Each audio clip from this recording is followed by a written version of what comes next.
I'm here today to do a couple of things. We're going to have a discussion. For those of you who've been to one of our series before, you know a bit about the format. We're going to have a discussion. Jason and I will curate that a little bit, and then what we're really hoping for is lots of engagement from the audience. So this is really about all of you. We'll try and set the context for the morning and get your creative juices going so that you get some ideas of questions that you might have for Jason after hearing his story. So if it's okay with you, Jason, what we typically do is spend about 20 minutes. We go till 11:30, so we get to spend 25 minutes on our first part of the discussion to set context for our guests. Then we'll spend the bulk of the time really just trying to get some questions from the audience. And then at the end, what we try to do for partners that are in the room, and I see a couple, is just do a quick update for what we call the ecosystem. So anybody that's running an event that's got something happening that might be valuable to all of you, we'll take a couple of minutes at the very end to just kind of shout those out. I'll look to you, Chris Dudley, anyone else that may have those. So we'll make sure we reserve a little bit of time at the end for that as well. And then Jason's hanging around a little bit at the end so that anybody who might like to have a conversation with him can do so. So with that, let's take our seats there, my friend. We've thought of like the role as the decision, like who has the decision rights in certain. In early days, it was like who has the decision right on raising capital, on hiring the next person, on firing the next person, on firing one ourselves, for shutting down the business. We were making decisions on because we didn't have the luxury of like deciding what kind of coffee you'd serve. But later on, the other decisions kind of come into play, or like will you move to office, and we kind of went through this sort of decision rights exercise, and that kind of formed the I would say kind of 4 pillars that we had to focus on. One is and in place to our strengths. One was I'd say one of us is the dreamer. One of us was the skeptic. One of us was the technologist, and one was the intellect. You need the intellect to build a really difficult or solve a difficult problem. And that was my co-founder Sean, and he's our chief architect. He's one of the guys that graduated top of the class, the person who's always like doing the proof rather than taking 4 boards of a classroom, doing like 1 board and being able to just see through problems. You definitely need a skeptic, I think, when you're starting a company, because if you can't, it helps you because if you can't convince your skeptic, you're not going to convince a customer to buy what you have. So we had the skeptic, that was the other Jason, he's a CTO. I think until probably maybe 5 years into the business, he kept on thinking we were going to go out of business. Like literally, it's like, so he'd come in almost every few months. It's like, okay, how are we going to pay bills? Or like, what are we really going to make it? And that's fine, and that's just his nature. But it made us stronger. And I say that because in reflection upon our past, like we really made ourselves better as that team. Kevin, who's the technologist, he's kind of the gadget guy. He was the Microsoft strategy person previously, so always looking to the future, looking at what's the product and product market fit and strategy around it. And that leaves me as the dreamer, who frankly was never that great in school. I always just had sort of dreams like, why can't we do this? Why can't we build things differently? And even because I mentioned high school, being very candid with you, when I was in high school, I had small little startups or little businesses, selling flowers or doing trips with high school, just various different things. So that was us 4 of us. 4 became 6, 6 became 12, 12 became 24, became 50, became 100. And when we were, so if you can imagine a family room, we eventually couldn't bring customers. I remember once a customer did show up, and it was a mailbox, because we basically had a PO box that was our address, and it was not our legitimate, because you don't want to have customers to show up at your parents' house. But that's what it was. And after that, we moved to my co-founders, Kevin's, his place, downtown. And then we eventually moved to Liberty Village, grew to about, could fit about 15, 20 people there. And I remember when we were about 8 people, you always, I think early days we wanted to make sure we could be legitimate and credible in the business. I'll be very honest, we had just males, just dudes in our office. And if you come to our office right now, we're very proud of being an inclusive, diverse company. Probably 30+% females. We had one of our customers from the U.S. come in, and we're like, okay, how are we going to show this? Like, we're 6-7 people in this office, and we're just a bunch of guys. And I don't know, it's just being very candid with you guys. We were just conscious of that. So what we do, we invited all our girlfriends at the time to be in the office. We recruited some other people too from other various offices in that building to come and be there. But I think that we just didn't feel like we were legitimate at that. So that's kind of like the founding story of these few things. How do we get into this business? So if you haven't looked at our website or don't know much about us too much, the problem that we're solving is you and I will go to any supermarket, Shoppers Drug Mart, Target in the US, CVS, whatever it may be, and you'll buy products from Procter & Gamble, Unilever, Hershey. A lot of Valentine's is coming up. Tomorrow there's Lindt chocolates. Almost like all those Lindt chocolates, some are being packaged and assembled and distributed in our platform. Well, you might think that a lot of those products and those brands, from chocolates, food and beverage, through pharmaceuticals, through to lotions and potions with makeup and cosmetics, are being made and distributed by a brand themselves. And lo and behold, they're not. It's a collaboration of themselves with their supply chain partners. I guess maybe the unique insight that we got early days was I worked at Kellogg's, the cereal company, cornflakes, and a lot of the manufacturing there was done in-house, but was also being outsourced for various reasons, for packaging, customization, to make a different type of product for a different retail format. You think of all the promotions in store you see today.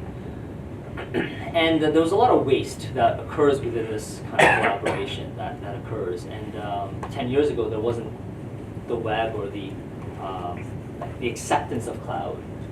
So we delivered our product in a non-web cloud fashion, but until it was actually very widely accepted, I made fully cloud in about 2009, 2010. That's when really things started taking off. And I think that's kind of like but the problem that we were solving, like I said, was there's this multi-parties, whether it be third-party logistics companies like a FedEx, a UPS, a DHL, a brand like Procter & Gamble, like Unilever, like Hershey, like contract packagers and manufacturers, many of which you wouldn't know because they're owner-operated. Some are also very large. And that product that gets to market is made, distributed, branded by all those different parties. And I guess maybe the unique insight is that there's an order that is made by the retailer. I need to make X number of cornflakes and put it in this retail storefront. That signal, if you will, has to be propagated through to all these different supply chain partners. And lo and behold, that order has a product ID, has a bill of materials, has a cost associated with it, has to be traced, because if you're going to consume that product, you want to make sure that if there's any, lo and behold, issue with it, there's lots and batches that are required for it. And Jane, who's sitting in the back there, when I met her, she gave also that unique insight that there's retailers that have their own brands as well. It's called private label. Think of Loblaws. Think of Shoppers Delight brand. So we have all these brands that are bringing things to market but not making it themselves, and that generates a ton of waste. Waste in terms of time, in terms of cost, in terms of materials. And our goal is to eliminate waste globally within the supply chain. So we connect these multiple parties, and I mentioned some of them, like these large brands, 5 of the top 10 consumer packaged goods brands, like L'Oreal, like Procter & Gamble, like we work with them. We work with some of the largest third-party logistics companies. So 6 of the top 10 third-party logistics companies, I mentioned a few of them, DHL, Kunanago, FedEx, UPS, they're on our platform. And there's a ton of other smaller owner-operated entrepreneurial organizations that are packaging, making products as well. And I guess the ventureLAB has an ecosystem. We've developed this platform, which is a community of common interest to bring products to market, to launch these products. Today we're in about 15 countries, offering about 6-7 languages, 5 continents. So this is happening everywhere. It's not just, we started here, our first customer, in fact, was a Toronto-based, Mars, M&M's. I'm sure everyone's had an M&M before in their life. Was our first customer. We did chocolate for a while, and then moved from food and beverage, which is still about 50% of our business, to about probably 20% of our business in other consumer goods, cleaning products, cosmetics, and the last portion is pharmaceuticals, and probably our more rapidly growing segment. So that would be like a Johnson & Johnson, a GlaxoSmith, like a Merck, and things like this. And whether you consume that product or you put it near your skin or on your skin or whatever it is, that it has to be traceable, and that's what we definitely help with as well. So I think I could go longer into our story, but hopefully I addressed, like, we had these very humble beginnings, and I'm sure we'll dive into the talent there. Scaling the company, we've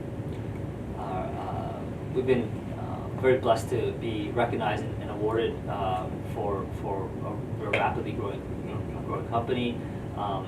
Only until a couple of years ago did we take a serious financing. We were about 100 people at that time, and I think that we've been very proud of serving our customers, and it's a very challenging thing. I don't venture to guess that a lot of people in this room kind of know exactly, even though it described what we do, can viscerally connect to it. And because it's a B2B product, first of all, but it's a category that is not super accessible as a consumer, right? And our vision was always to be not one of many companies. Like, we didn't want to build sort of the next ERP or the next social network or the next marketing automation company or the next. We really want to be, rather than one of many, really one of one. And I think that path is sometimes a bit different, because just talk to you, Jeremy, you're saying there's a lot of business builders here in the room, and if there is a category of product you're building that is well defined and known, I think there's an education of that problem in market, and that type of talent that you are going to hire in terms of marketing and sales and all this kind of stuff is somewhat different from when you're getting and building a product market for people like, I don't know what this product is. You're not replacing anything. You're not competing against anything. I think in our history we've probably gotten 3 or 4 RFPs, like requests for proposals, of which I think we've written them on behalf of our customer to justify that. So that is a bit of a different path when we're earlier on, you were asking me what today our biggest group of talent is technical talent. We're still building a very complex product. Yes, we have 12 or maybe 14 people in sales, but that only happened in the last year and a half. Up to the time of our financing, our venture capital round, we were really 2 people carrying a bag, if you will, and selling. So making sure that we invested a lot in the product and getting market leadership in that category was super key. To shift gears just for a second, I'm thinking about you lumped growth in terms of headcount into a couple of categories. I noted them, and it's something when you just throw the numbers around. It's different when you look into the eyes of a human being, right? There's 80 odd people in this room. I'm curious from a culture perspective how there's got to be a holy shit moment where there's 4 of you, then there's 20, then as you say, there's 60. There's a moment where you walk into your office one day and go, holy crap, I don't know everybody's name anymore. Like, I'm curious, as you are focused on scaling a successful company and you're focused on the client, and it sounds like so much of your growth, Jason, is demand dictating the growth, which is so inspiring, right? You accomplishing a legitimate market need, and the company has grown based on that market need that you're addressing and solving. But what's behind that is we outgrow our office. We have to move. We have to change the way we logistically come to work. Maybe we can't ride our bikes anymore. The last time I was at Nulogy was Bathurst and Queen, and there was a very clear and evident culture there. You walked into a funky building, people had smiles on their faces. I remember there being bikes hung up at the front door so people were biking into work. Culture was a big part. Now, I can't remember, maybe you do. Maybe there were 60 of you at that time. I mean, it was certainly not a small operation at that point, but it wasn't at the size and scale it is today. Can you walk us through, as the CEO, as one of the founders, all of those pits in your stomach, those pivotal moments where you go, holy crap, we're going to hire 20 people. We're going to be 60 people, not 40 anymore. What does that feel like? What does that look like? How do I not lose sight of the customer? Like, there's got to be 100 things going through your mind in those moments as you had those step changes. Can you tell us a bit about some of those stories as you recall them? Yeah, there was a lot of there was definitely a aha moment when we I would say about 40 to 50 people. That was a really big aha because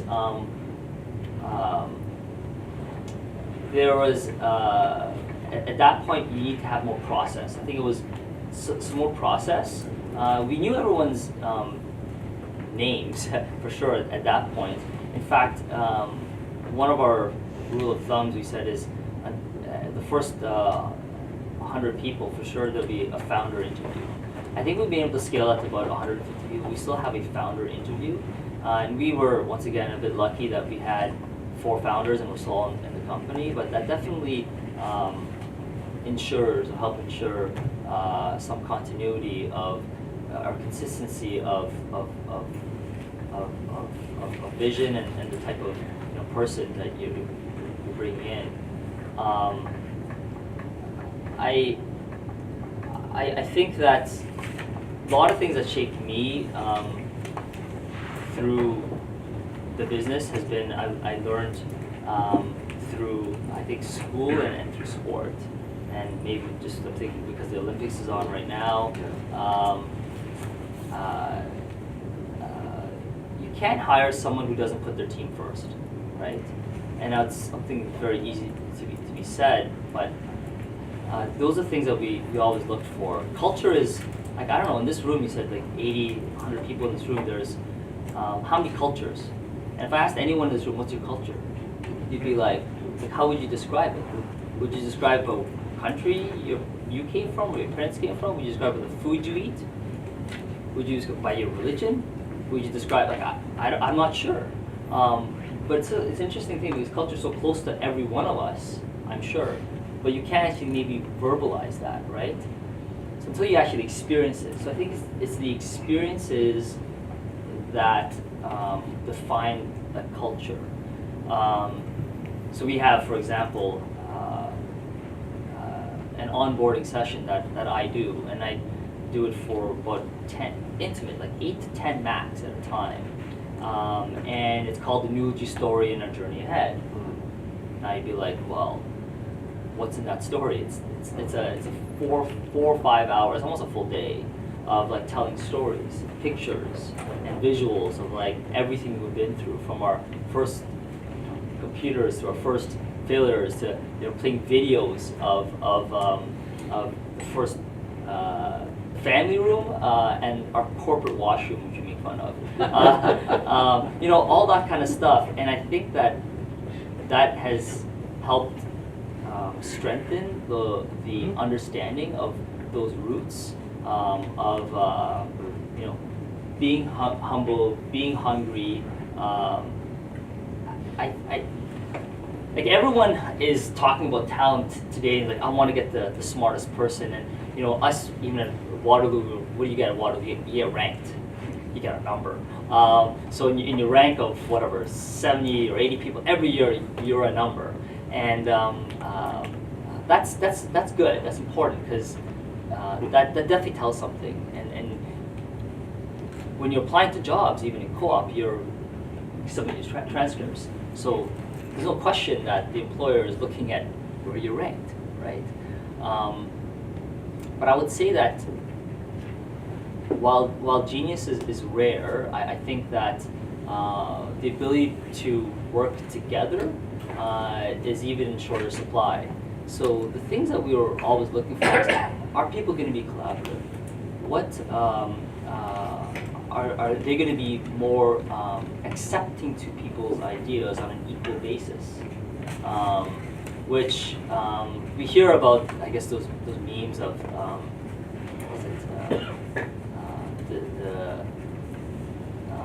the brilliant jerk, right?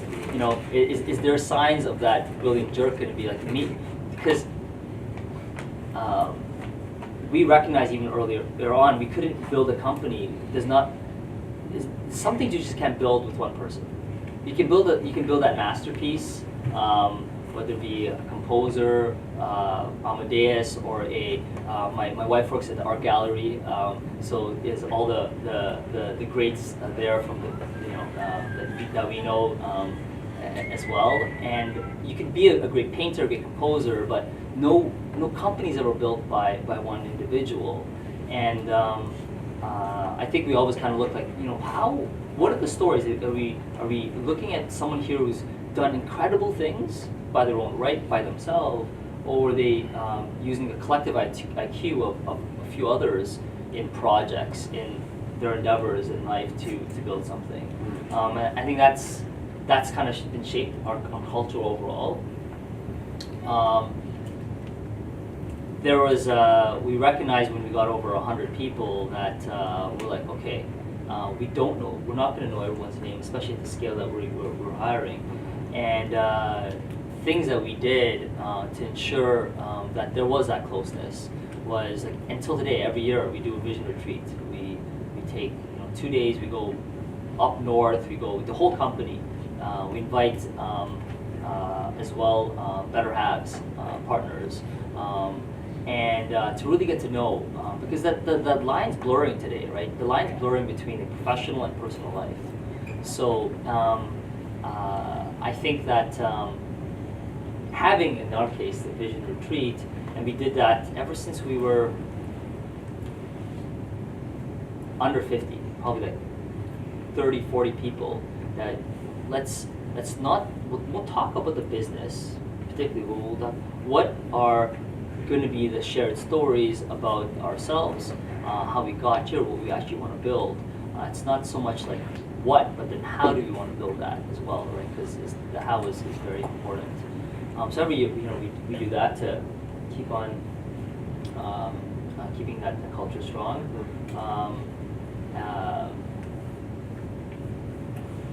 You always make mistakes, and we've made a ton of mistakes in the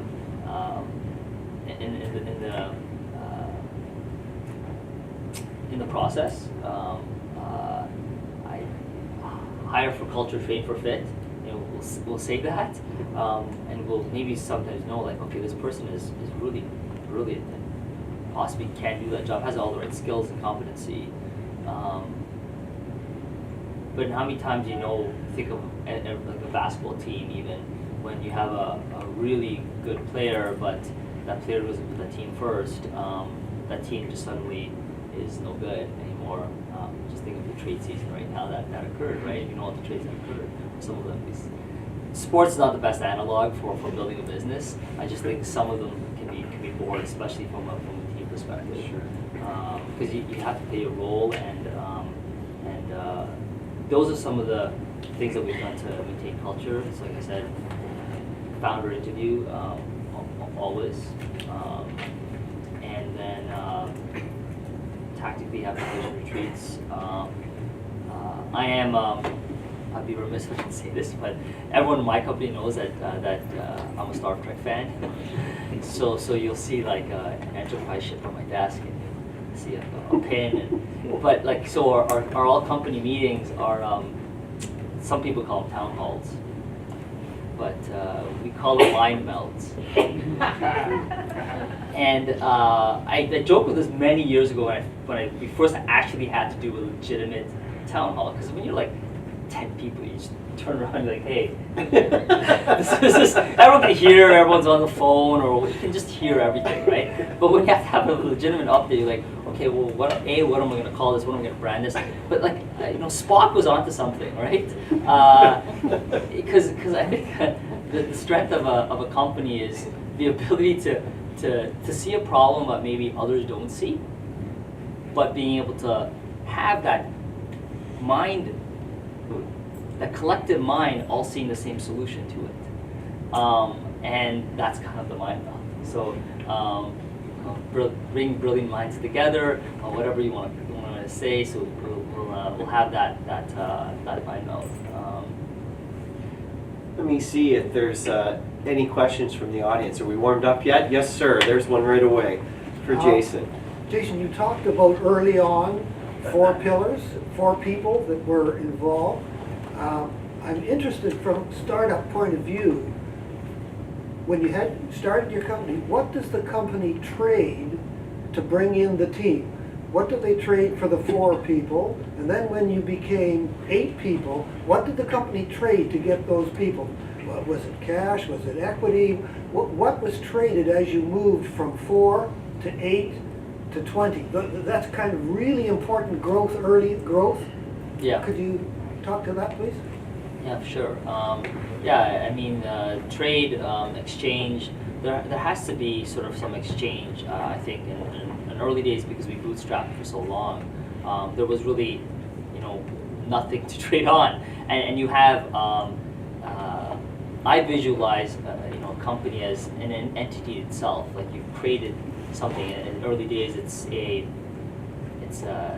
fetus, it's an infant. It's like, it can't take care of itself. You have to feed it, and it's not going to give you anything back. Like, it's not going to pay you, is what I'm trying to say. But it has some, in our case, the equity. So we had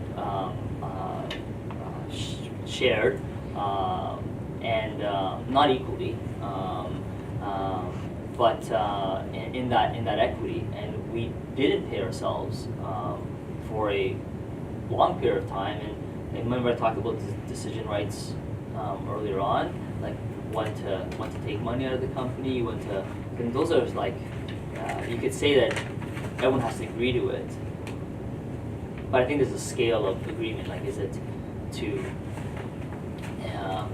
consult, or is it to inform, or is it to tell? And I think that early days, whether it's the right or wrong decision, I think the most important thing is the decision is made, and someone's got to own it. So writing that down very clearly on who makes that decision, on how people are going to share in the growth of the company, is important, and that's what we did. To be specific, we didn't pay ourselves, like I said, for a long period of time. I think equity is the most expensive thing that any company can give away. So when I say we don't pay ourselves or something, I mean we basically were able to maintain equity on that, and any first dollar that came in was paid to first employees and so forth. And I joke about we didn't go to any venture fund for first whatever, 8 years or something like this. So, but we did go to this fund that I joke about. It's called the GVF fund, and it stands for. Does anyone know what GVF fund is? It's called the Girlfriend Venture Fund, and it's the fund that.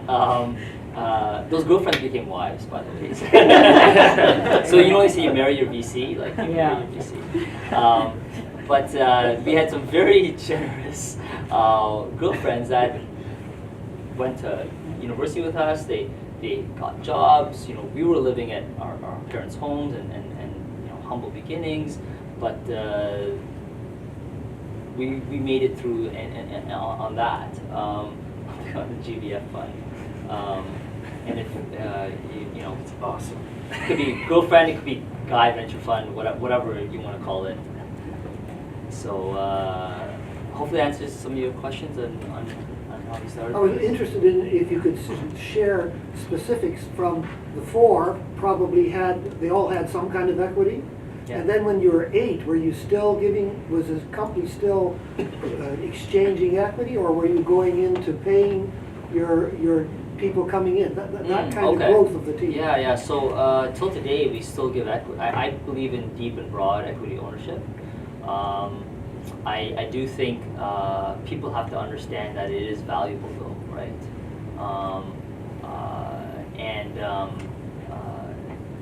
Some people understand that, some people don't. Okay. So while I said it's the most expensive thing a company can give away, I think it's the most powerful thing to align someone who's going to be on that journey with you. Because it doesn't have any value until some event. And that in of itself, all the constraints that equity has along with it, like you can write up all these different stock option plans, restricted stock, RSUs, PSUs, whatever type of model you take, because it has all these restrictions that you can't trade it, you can't, what's the value of it? You can't sell it back to the company. You know all this other stuff. Because it's so restricted is the very reason why it's so powerful. Okay, and specifically powerful and aligning for the long term. If you're once again, what are you designing? Like I many years ago wrote a long-term plan. I wrote literally a 15-year business plan. Like 15-year, people write 3 years. Why would you write a 15-year vision plan on this kind of stuff? It's like I'm a marathoner. I'm not a sprinter. I'm not the serial entrepreneur that says I'm gonna build something, sell in 3 years, build something, sell in 3 years, or whatever it may be. I knew that I want to build more of a durable company, sustainable company. Sustainability is very important to us. Sustainable, durable, something that won't last 5-10 years, but something that even if we left 20-30 years from now, would still be around. Because no one stays at a company forever. Fair enough? Makes sense? Like no one ever is a long time, right?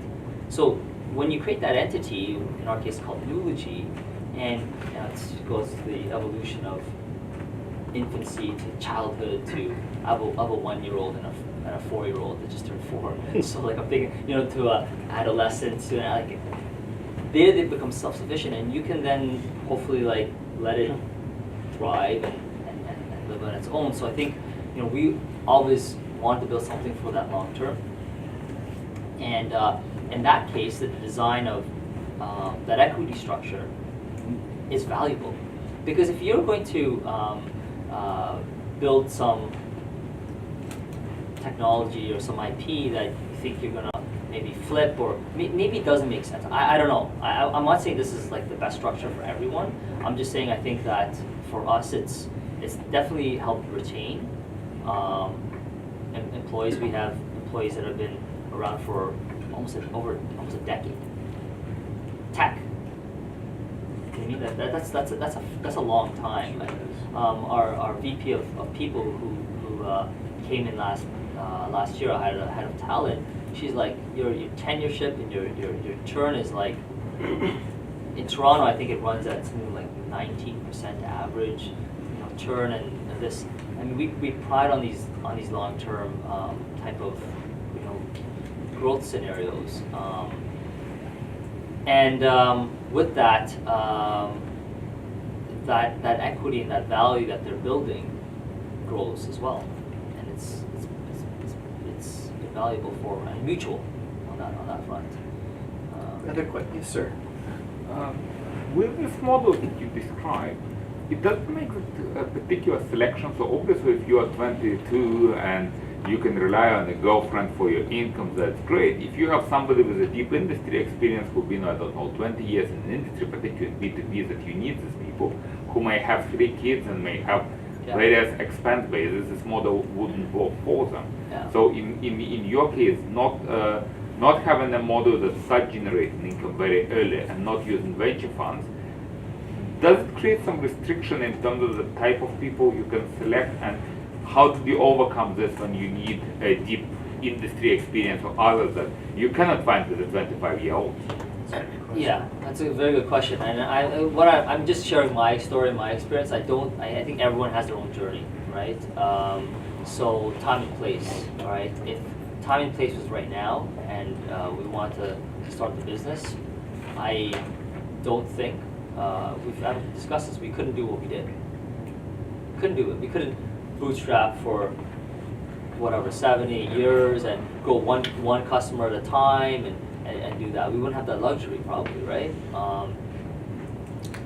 So in one case, we're thankful for how we did that. I think that there's something to be said for some folks are on a journey that says like, I need to raise capital because I need to have this kind of talent. Now, I think it also comes down to conviction, right? It's experience. You can't replace experience. Like if someone is experienced in a space and knows that domain, absolutely, you should. But like I said, there's other ways of bringing on that person. It could be through equity. It could be other ways. I think that if you're building something that is maybe more unique and you're not going to have experience it anyways, and you feel that you can build it yourself, and then I think that is something that you should consider as well. And we were lucky to be part of an ecosystem, this being one of them. I mentioned Jane in the past, and I think advisors who have domain experience advising along the way are very, very helpful. That is something that should be always. I think at least as a founder, CEO, I've always been looking outside for. You always ask yourself, is it an indication or an aberration? Like a problem. Like first time you're like, wait, no one solved this thing, and you're like, that can't be. And you encounter it again. You're like, oh, aberration, indication, and you're like, okay, well, who can actually solve this thing?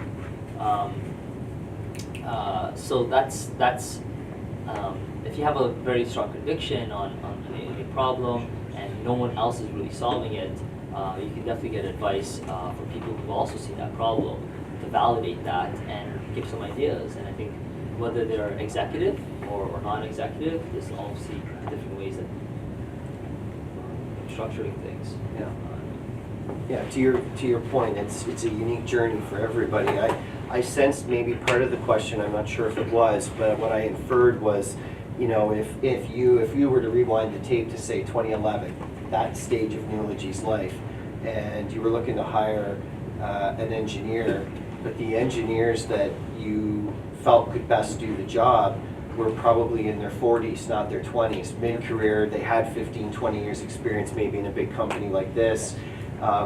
but you're at a stage where cash isn't such that you can offer that kind of a competitive salary.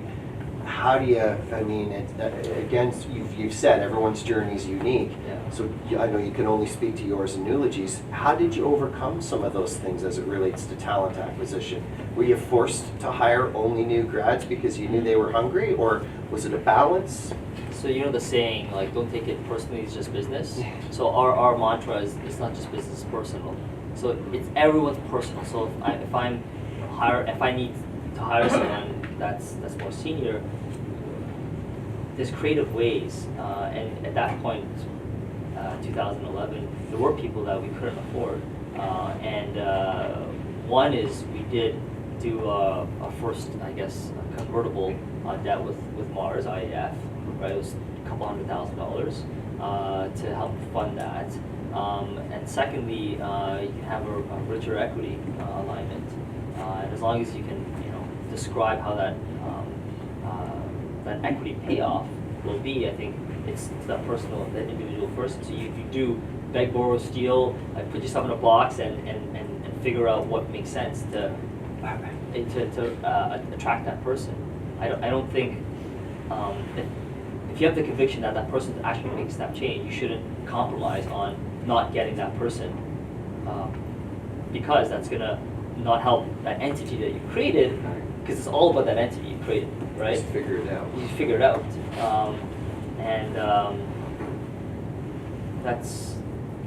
that's one of the reasons, at least, we did our first Mars IF convertible. BDC was, for in our case also, we had before that we had a line, so that was helpful. We did a line there so we could hire a little more seasoned talent. But ain't gonna lie, our first hires were early new grads. Like us, our first 3 were from U of T, Waterloo. We had co-ops for our first salaried people. Other questions? Yes, Heather. Jason, thank you. As CEO now, what percentage of your time is spent on people issues? What kind of issues do you deal with, and how has that evolved since the founding of the company? Yeah, it is truly always about the people and the team. I think, early days, very hands-on in all facets of hiring and shaping, I would say, the organizational design. Like, it's trade-offs. Like, everyone will want, we should do more marketing, we should do more sales, we should be more building product, we should do more testing, but you can't do it all. So, like, what's the org gonna really look like? I think that was very early, right?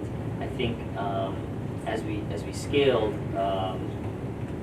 now I spend much more time with my executive leadership team. There's almost 10 of us. So all my heads of departments, planning. Once again, still org design, but that they call it team 1. The bridge.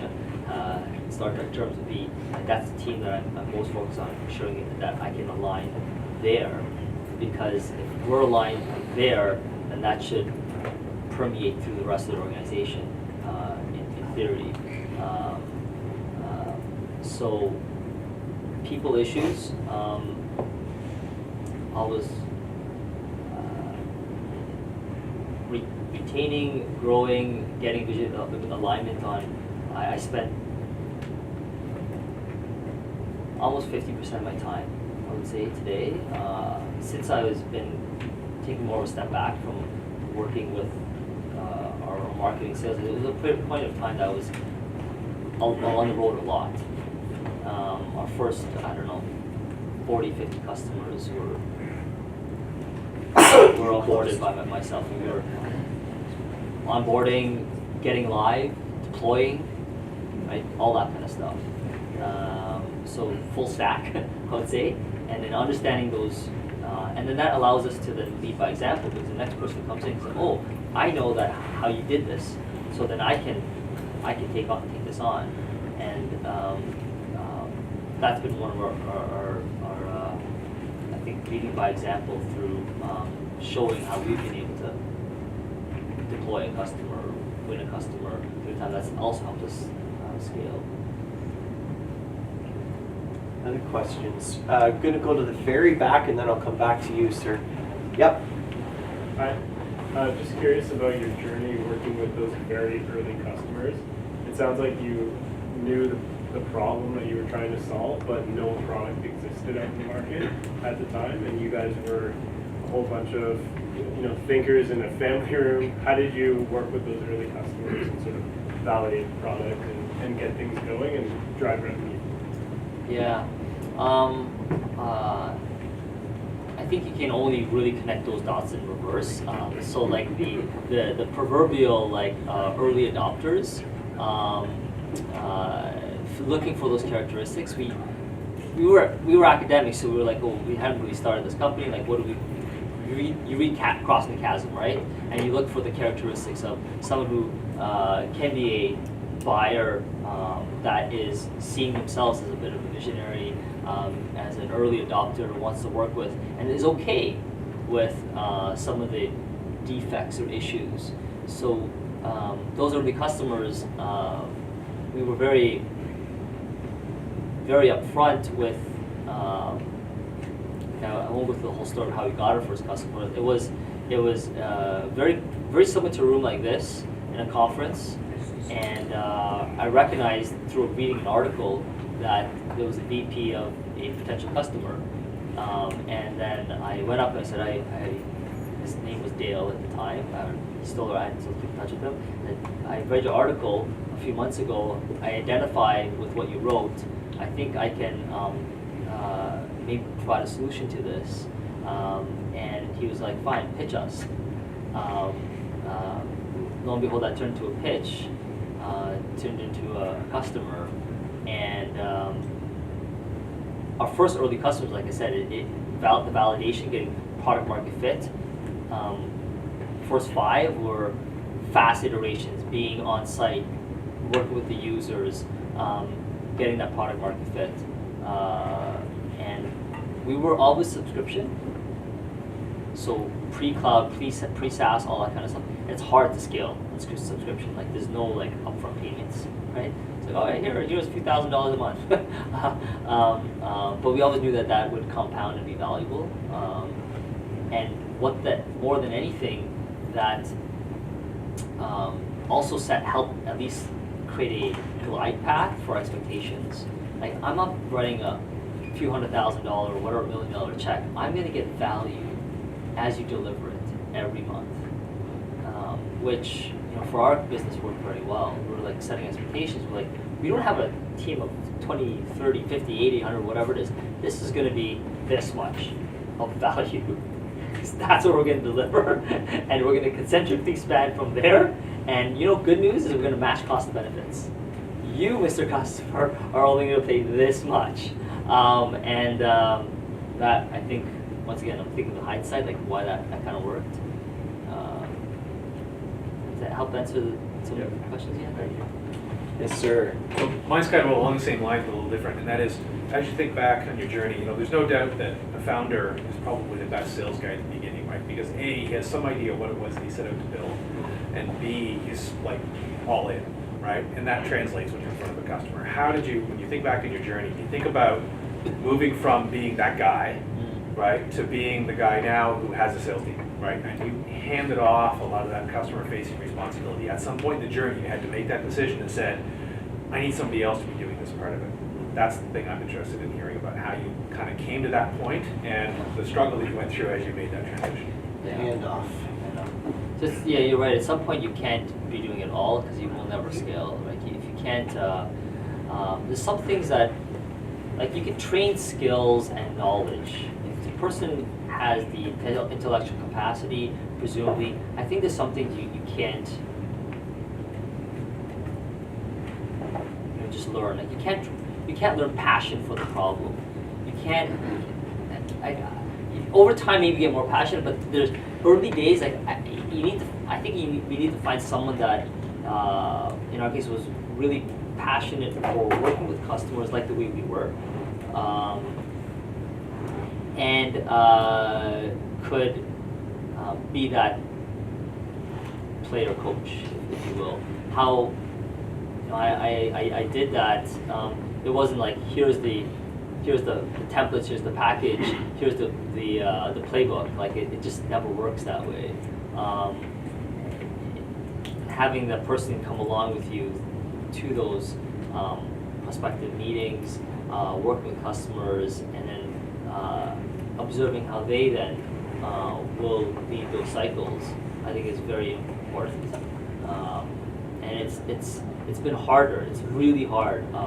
We definitely made mistakes early days on that, on like onboarding the right type of person, because at the scale that we're growing, you might find someone who is a very good individual contributor, but then maybe might not be able to hire the next person in the team. They might have the aspirations, and if they have the right amount of ego, they will know when to step back and say, okay, fine, you still make the decisions on hiring the next person and when to hire the next person. But there was definitely challenges. There's no easy way around that, except for I think working extremely closely, like I said, with that person, and knowing when you actually have some product market fit. Like I think that until you get that product market fit, I'm a believer. That founder sale is critical, because a prospect can see through it.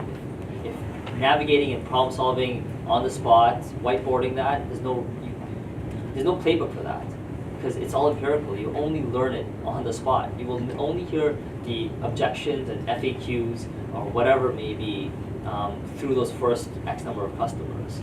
After that, yeah, maybe you can package that up. Maybe you can then, but if most, at least my experience, most other sales folks won't have that ability, and they shouldn't, because they're not full stack on the problem plus the cycle. They're typically more specialists on whatever relationship selling or solution selling, things like this. Yes, sir. Very interesting discussion, Jason.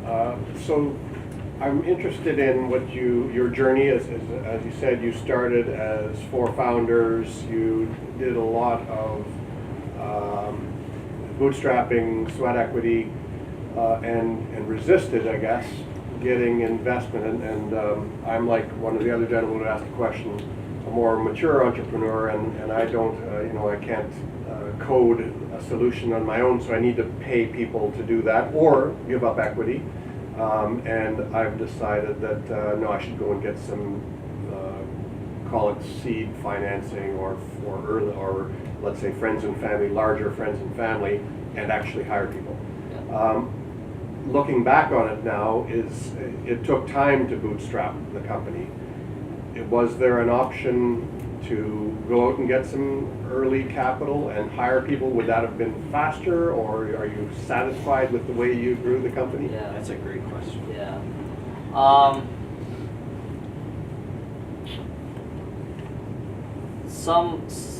I don't know if it would have rapidly, personally, honestly, I don't know if it would be, we would have been able, with capital, we would have been able to build a product faster. I don't know if it would have changed maybe the adoption that much. And there's once again, some markets, some problems you gotta raise, because there's like other people looking at it, and it's about speed, and that's what it is. I think in our case, I probably wouldn't have done that differently. This particular thing, I wouldn't have raised much earlier than this, because it wasn't a time and circumstance. We didn't have to. We retained a ton amount of equity, and the dollar from a customer is still, I used to think maybe 10 times that of a venture capitalist. It's probably at least 100 times, because you're getting validation from the customer, right? And you're getting testimonial. You're getting a bunch of other things too from that customer. So the dollar's not equal, right? And it, because I'll admit, like this, we were early. We made a lot of stupid decisions on Where should we spend money hiring? If we had a lot of money, like we might have made stupider decisions, right? Like putting yourself in a box forces at least us as a newbie, right? To do those things and then just be focused on that value that we're delivering on the customer. I think that, frankly, if we pitched a lot of VCs and things like that, we probably would have gotten money early days. But I mean, that's hypothetical. I didn't. I didn't spend a lot of time. Partly because I didn't want to spend time with that. It's a lot of unnecessary potential brain damage. We can learn more about the market and the problem. Then if you know your market and you know exactly what you're going to do, how you're going to build it, and I would say that kind of conviction is so high, you go right ahead. Like that's, but for us, like I said, it was an indication or aberration. We weren't exactly sure. We knew there was a problem there, but we didn't know how big it was. We didn't know how global it was. We didn't know what the size of that. We didn't know how to price it, right? And no one else was like exactly defining that as well. So I think you couldn't go to Gartner or market research like, oh, by the way, if you do this is how much people are spending. We didn't know that. So it worked for you, and maybe it's a special case because you were defining this new area. Yeah. If you went to, I mean, next week I'm speaking at 2 conferences. One is the Contract Packaging Association. If you look at the bodies that govern our space, like I'm on the board of this association too, they'd be like, we're the game in town. So like, I don't, like once again, when you're working with, in our case, like 6 or 7 of the top 10 logistics companies and 5 of the top 10 CPGs like in the world globally, and they're standardizing. Like I mean, you have a.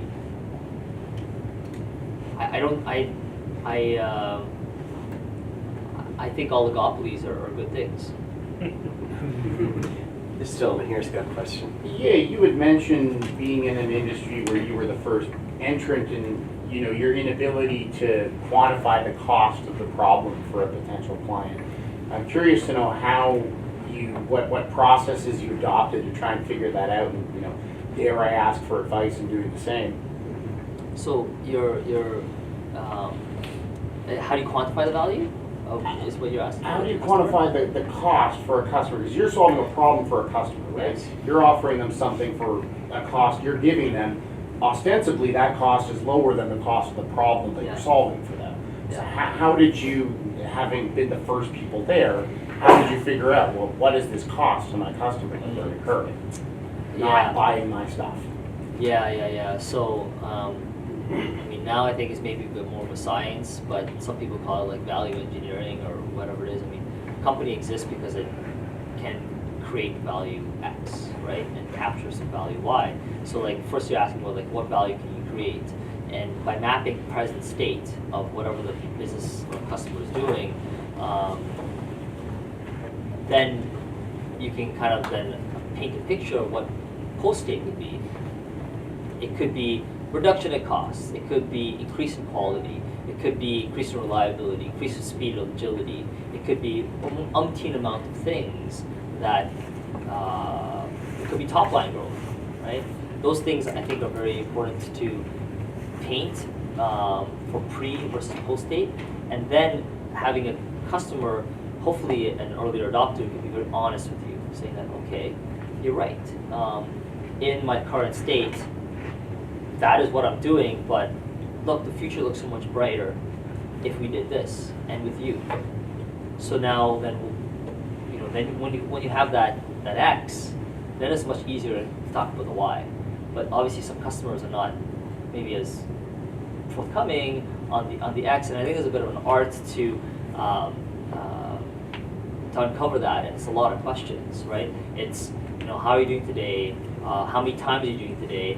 How much is that costing you today? Why are you doing that? All that kind of stuff. Who does it, right? And then like, if we did this, what would that look like? How would that look like? who then would do it? What would that enable you to do? So then you're kind of uncovering the gap, and then that is sort of your business case, right? That is sort of your business case. Does that kind of? So there's a bunch of values in the equation. You got to start to get a couple of them in order for this thing to start to make sense. And I think you also got to understand, if I'm hearing you correctly, that a couple of the values in the equation you're just simply not going to know, and that's what customer discovery is about. Yeah. That's what being able to get in and scrape your knees and fall down and make mistakes, but you have a patient enough customer that sees the value prop on the other side, that they're prepared to go on that journey with you. But you really, I love the idea of describing it like an equation. I need to know the value of X. I need to go and discover the value of Y. Once that all comes together, it starts to price out a product, right? It does.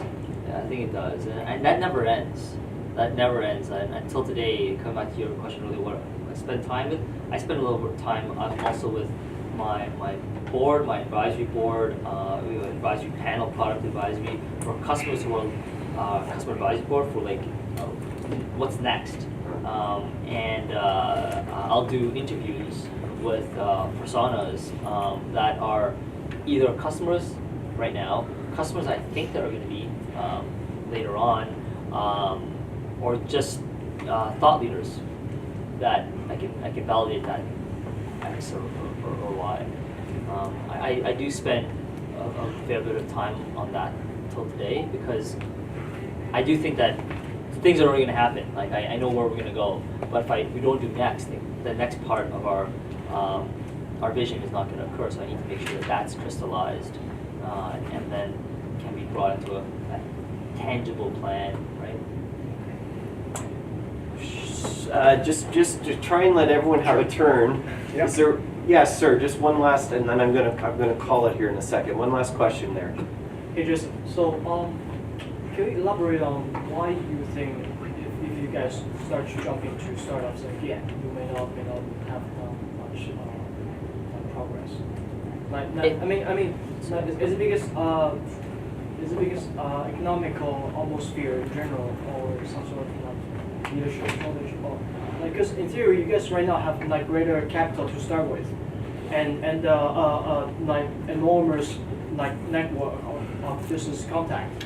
You should have like a greater advantage compared to most general people in the market, like to start business. Yeah. So is this poking at the question from earlier? If you were to start it all over again now, would it be different than when you started it before? Is that what you're asking? Yeah, can you elaborate on that?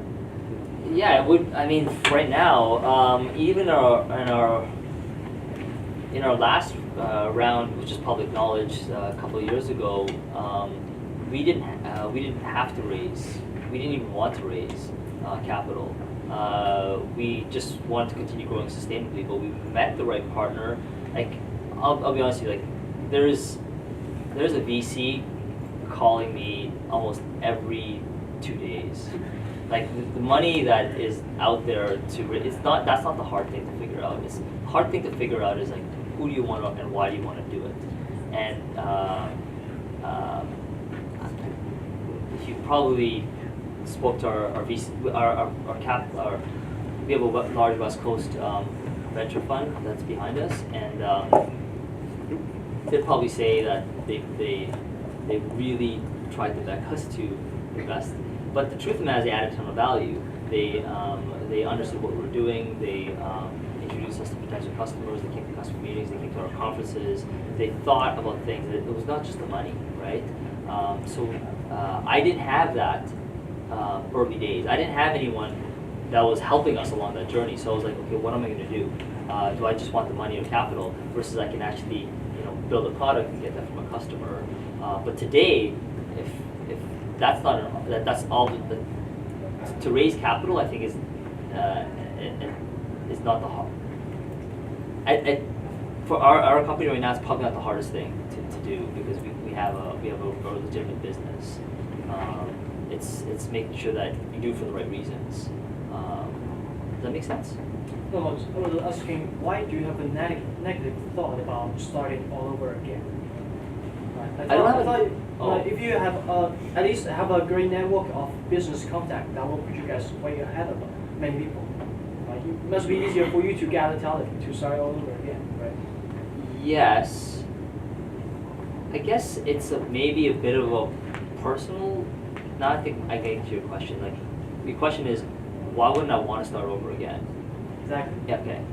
Because starting with a blank piece of paper is exciting, but only for a moment. It's like, okay, amazing, I can do anything I want, but now what? I have maybe no customers validation. I have to like do all those things all over again, and I like building from where we're at, and that's why I wouldn't want to start over again. And honestly, maybe I had a better idea. Maybe it would.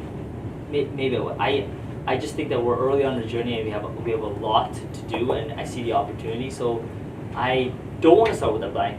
The team that we have is stronger than I've ever been able to put together. Like, we have my team they've gone through many large companies, and they've gone through many, they've seen things that I haven't seen. So do I want to go through that again? Bring that talent in? I'm just thinking, like, I want to go to the next phase rather than redoing all that thing all over again. That's just me. But I know there's a lot of people that are like, oh, let's redo that and start the next idea. I'm not that blank page person. That's just. So thematically, it's a bit about knowing who you are, right? And focusing there. That's an important lesson. Yeah, I think, yes. You know who you are. Would all of you join me in thanking Jason for giving 9 minutes?